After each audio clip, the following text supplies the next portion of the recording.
the strength to begin a new journey. Do you have the strength to begin a new journey? Where do you find the strength to begin a new journey? I feel like so many of us right now are on like a new journey. I don't know if it's just me, but I'm sure there's someone here that feels like they're on a journey that's just like, oh my gosh, here we go again. Like I'm starting at zero again, or I'm starting by myself again, or I'm starting back to the basics again. And those thoughts of like, I said I'd never be in this situation again. And these things keep coming in your head. And I think about it because of how many times I've started a new journey, and even to this day, going on different journeys. And this video is for anyone who is about to start a new journey. Anyone who's thinking of starting a new journey, or anyone who's been frustrated at the beginning of the journey that they're on right now. And I got a comment, and I want to read it because it just touched my heart, and I appreciate all of your comments sharing your stories and perspectives because it helps me as well. And this comment, Sherry, I think that's how you say your name. I was talking about, me going to another place to kind of escape my life and hoping that a new place would fix me, and then realizing that it was me that needed to fix things. It had nothing to do with the place. The place just kind of exposed what needed to be changed within me to get what I wanted. And this person said, I had a similar experience living in Ukraine. It was a completely transformative experience.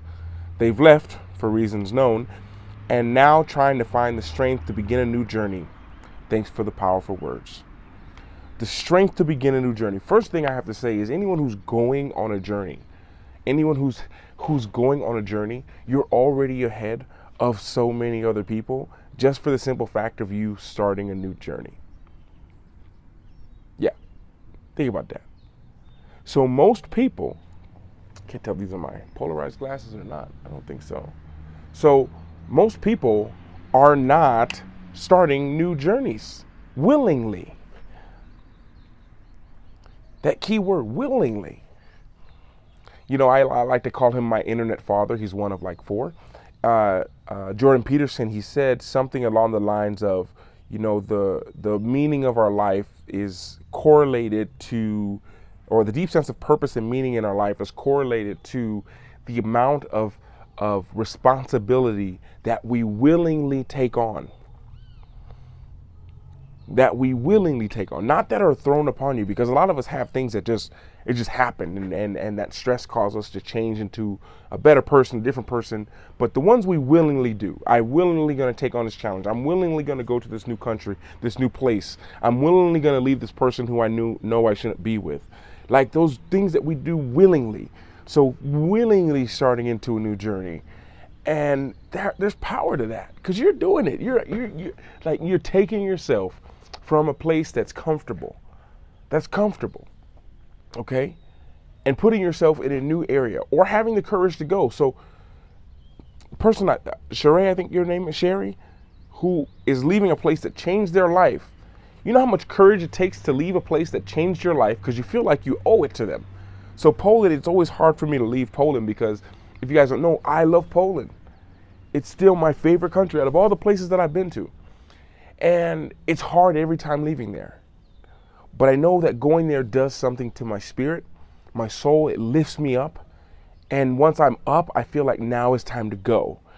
And it's always hard to go because, that's where, especially with YouTube, that's where before I got the most views, that is where I get the most opportunities.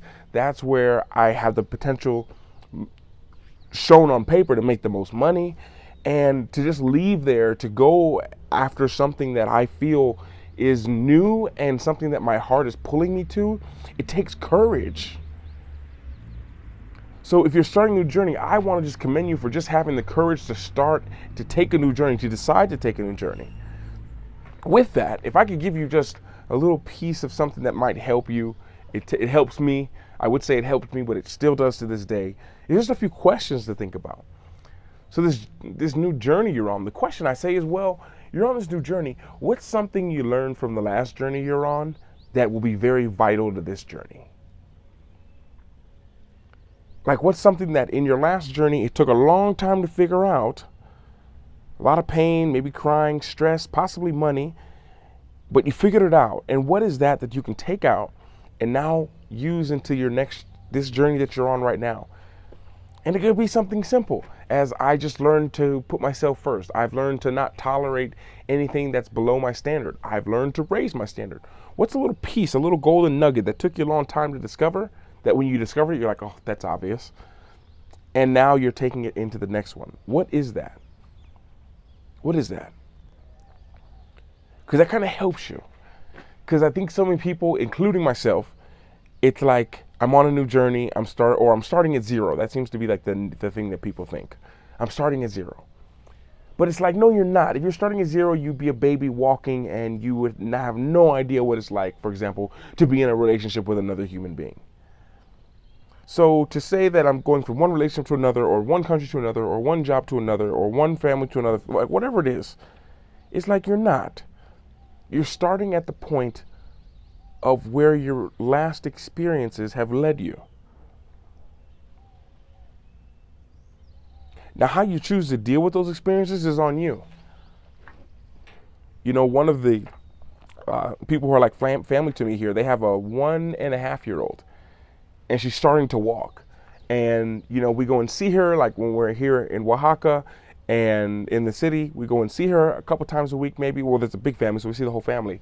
And, you know, she's starting to walk, and it's so crazy to see her so little, because we saw her sister so little, and her sister couldn't walk, and now her sister's running and talking, and now she's like next in line to do it. So it's like, you know, it's going to happen.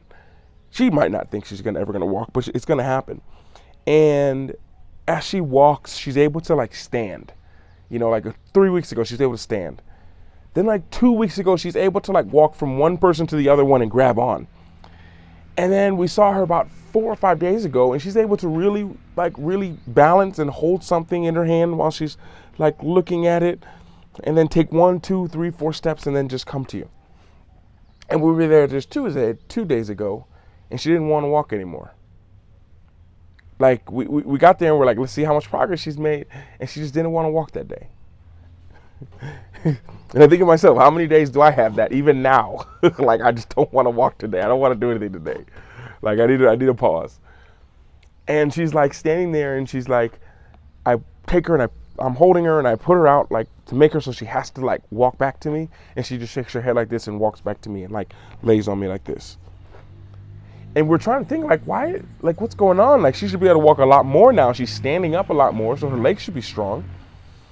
And then her father came over and said, oh, she had a big fall today. She had a big fall. They said they weren't looking, and she was holding on to something, and she just started to walk away, and she had a big fall. Cried like crazy. And at 1.5 years old, she remembers that. Big fall. What caused the big fall? Me walking. Don't want a big fall anymore, so don't walk anymore. But the question, of course, she's too little to ask, but the question is like, well, what made you fall? What, like, now she's starting a new journey again. It feels like a new journey, like to walk now even further now. Let's push myself. But can we figure out, like, if I ask her, you know, like, what did you fall? Or like, why did you fall? What was the main cause that you fell? What did you stop doing that made you fall? And she would think, you know, if she could articulate the thoughts in her mind, she'd be like, well, you know, I didn't give myself enough space. I gave myself too much space, and I didn't have anything to grab onto. So that's something you put into the next journey. Take some time to, like, maybe she took a day or two, but I bet you if I go back there today, she's walking again. It's us that have the mindset, well, I tried that before, I ran out of money, I got made fun of, people said I told you so I came back, and now I'm done. Like, really? That's it? You think it's just gonna work out so smoothly every time? Like, the beginning of a new journey, like, I'm telling you, like, like, you have to understand that you might have to do some things that maybe don't feel super comfortable as you did in the past journey, but it's vital because you already know how to deal with that. So as many as you know, I've been traveling for a while. I left Bali, went to Costa Rica for 2 months, lived in a house and villa and then hotel, and then went back to the States to see my family for a few days. and have a house there, and then spent time at my family's house as well. And there's places to sleep is what I'm trying to get at. Everything's fine. Then I came to Mexico for a month and a half. And then I realized Mexico's the place I want to stay for a little bit. And then I met my fiance like a few months later here. And then I was like, okay, well, I'm staying here for a while now. You know, this is going to be a deep home base for me. And as I did it, you know, I was like, okay, it's time for me to get a place now. And I moved into like a little apartment, a little room. So I moved from a hotel that I was living here, and I moved into a room. And it's crazy because when I got to the room, like there was this just like, I moved into this room, I'm surrounded by like students, and I'm like, this room is so cozy. I got it because of the location. I have a place to park my motorcycle. And, or no, at the time I didn't even have one. But I was like, I like it. I have a place for if I get a car or something, I can park it. And I remember just feeling it like such peace. And the first night I got to my room, I was like, this is nice. It's like the beginning of something brand new. Now, if you guys watch some of my past videos, I've come from different setting than just, you know, if you guys watch me as a pro athlete, I had house, car, everything. The house was too big, you know, I didn't even use half the rooms there in this huge apartment that I had. And then had villas, if you guys can remember, Tina, I saw your comment the other day about the creation station. I had the creation station. In Bali, I had pools and all that kind of stuff, which is cool. Like I had a house with a huge saltwater pool, and yeah, it was cool, it was nice. Did it make my life that much better? Not really. I already had the 80% happy, and that was just like a little thing. Like if the pool wasn't there, I'd be okay, and if the pool wasn't saltwater, I'd be fine as well. And on this new journey here in Mexico, moving from the hotel to this place, I just had a room with nothing. Nothing. So I remember just sitting there thinking of just like the sweet beauty of nothing. And almost feeling like, well, I have nothing here and I've done nothing. I have nothing to show for this journey. Here I am, I've come on this long journey, and now I'm in an empty room with nothing. Sitting on the floor. So next day I buy some things. I buy I think it's called a cushionette they have here. They're like little, you see them in Vietnam. It's where the people sleep on the floor when they're working. And I bought like 5 of them to sleep on. As I'm on this new journey, and this journey that became my home base, and I went to other places and saw other things, and got a motorcycle and saw these all around, and filmed and doing a lot of things I love to do, but I still was sleeping on the floor. Because I was like, that money on getting a bed and mattress and all that is better spent. I could do other things. I don't need that. I don't want to feel comfortable in this house. I want to get out and explore. I want to see more things. I need a place just to lay my head. And we had another place that I could sleep on in the bed if I needed. And I remember thinking that, like, and almost feeling bad because, like, what would the Luke in the past who had all this stuff look at this Luke and say? And he would just be like, yo, he's doing what you're doing. I sometimes think that, I'm like, you're just doing what you got to do to get the feel for this journey. To get the feel for this journey that you're on. Not to beat yourself up. I didn't even have a comfortable bed to sleep on. I didn't have a bed. And literally, I think it was almost a little over a year that I lived there without a bed. Now, I didn't sleep there every night, but I did sleep there a lot. And I have one now, you know. I have one now. I got one a few months ago, randomly. I think I was training so much and my body was literally hurting. And I was like, I'm not as young as I used to be. I could sleep on the floor, no problem. You know, I like sleeping on the grass, no problem, in a tent, but on a hard cement floor, no. Very unnatural for our bodies. And I remember thinking that, and it was like the beginning of a new journey, though. And what I learned from my last journey and what I had in my last journey I didn't have to compare where I am now in this empty room with just these sheets to sleep on. I don't have to compare that to where I was before in a villa with a house that I had extra as an office that I used. It was a full house, like 2 bedrooms and everything that I only used as an office. I used the kitchen table. That was it. I didn't even sleep there, I don't think, ever. Maybe one. I never slept there, actually, in the few months that I had it. And I remember just thinking like, wow, okay, so that's what I had there, and now look at me. You know, and we look at our past experiences and we're just like looking at where we are now. And we're like, I'm in dirt before I was in a palace. Like I'm nothing. And we let that dictate our worth. It has so little to do with your worth. My question is, what are you doing there? Some of y'all are getting some really valuable lessons in the journey that you're on. You're doing something totally new. And it's okay to figure it out first before you run in. You know, some of you guys know this, not all of you, but I wanted to be before I was 14, I didn't even play basketball. I didn't even touch the basketball. So that never was a thing of mine. But I wanted to be a fireman. I wanted to help people. But before I wanted to be a fireman, I wanted to be a Navy SEAL. So I studied Navy SEAls. I probably know everything. I know about formations, I know about guns, I know how to take them apart, put them together. I know the difference between the M16 with a 5.56 millimeter and an M4 that has a 7.76 hollow point, and how at 3 feet away it's detrimental and it just does damage. 50 cal snipers, I know that. I know all the different sightings, the scopes, the weapons, the M203 with a 40 millimeter grenade. I know all this stuff. I studied it. I could probably be one now if it was needed. In Poland.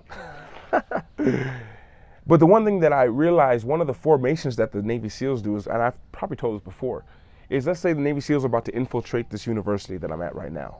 And they know the plans, they know everything, they've practiced it hundreds of times, the scenario they're gonna go through, the E&E, which is the escape and evasion. They've got their SOAP, the standard operating procedure for everything, and they're about to land here in this field. And they already know exactly where they are and where they have to go. And as soon as they land here in the helicopter, they all disperse, okay? Now they all know the mission. All of them know the mission. They all know, every single one. They've done it over and over again, multiple scenarios.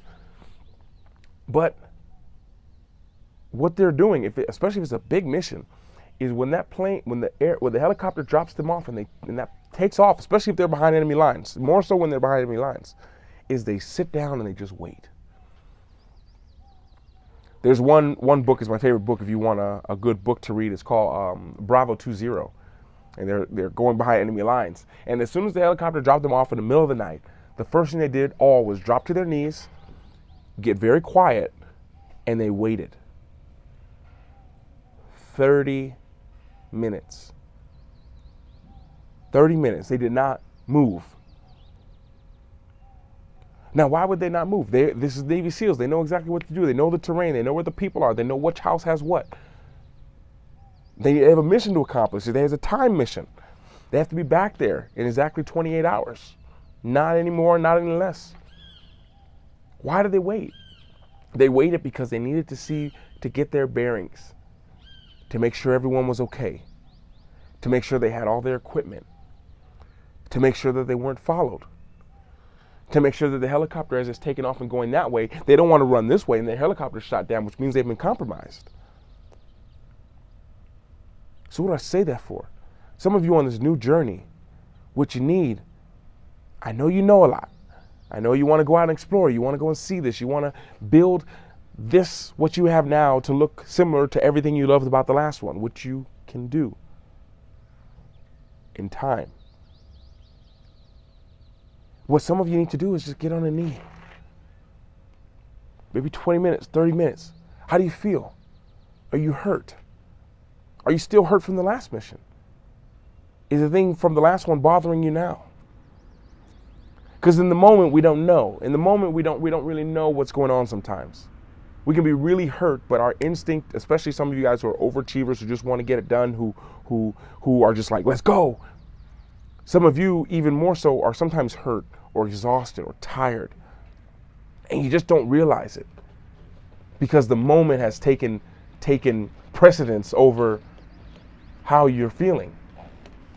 And some of you, you're not even a priority. You weren't even a priority in your past, what you were doing. So you're not used to that in this one.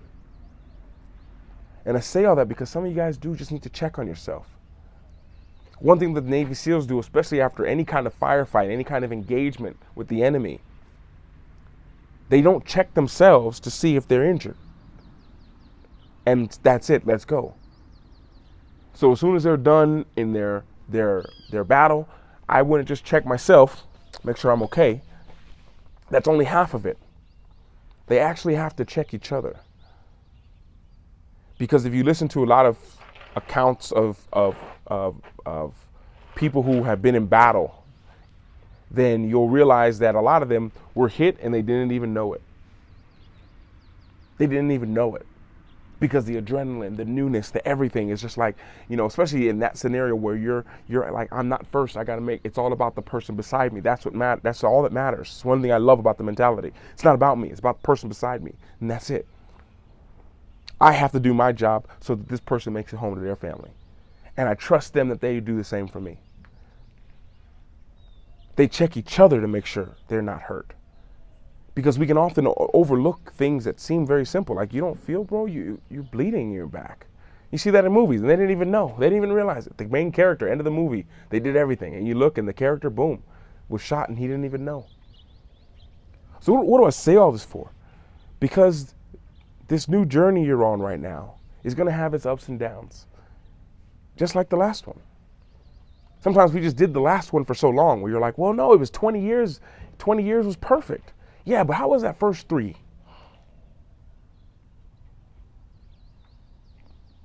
How was the first few things? What things did you choose to ignore that led to the demise of the previous journey, which made you realize it was time to go?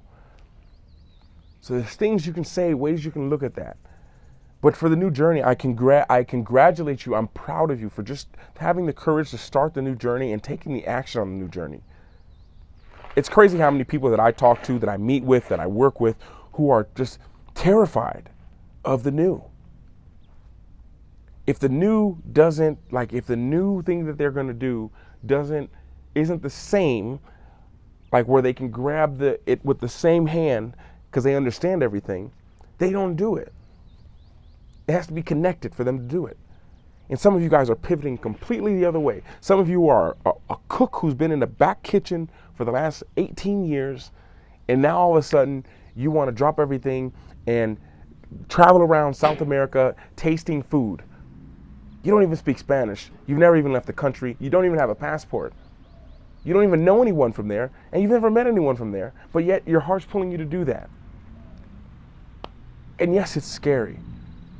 But just the simple fact of deciding to do it, as we talked about the other day, just the fact of deciding to do it, you're ahead of all the people because they didn't have the courage to do that. So I'm proud of you. I want to say to continue you all's journey. I'm here for you. Send me an email, a message, a comment, and keep on going. It's a beautiful thing trying to figure it out. Because one day you're going to have it all figured out about it. And you're going to be searching for the next journey and mountain to climb. And you're going to need all the lessons that you've learned from this one that you're currently going on. Just like the lessons from the last one has led you to this one. So with that being said, it's time for coffee. Take care of yourself. Take care of up here. That's really the difference. It's just you change the way you see it. When you change the way you see it, it kind of changes everything. So with that, love you guys. Take care of yourself, your mind, and time for me to get a coffee and go for a little bit of a ride. I'll see you guys in the next video.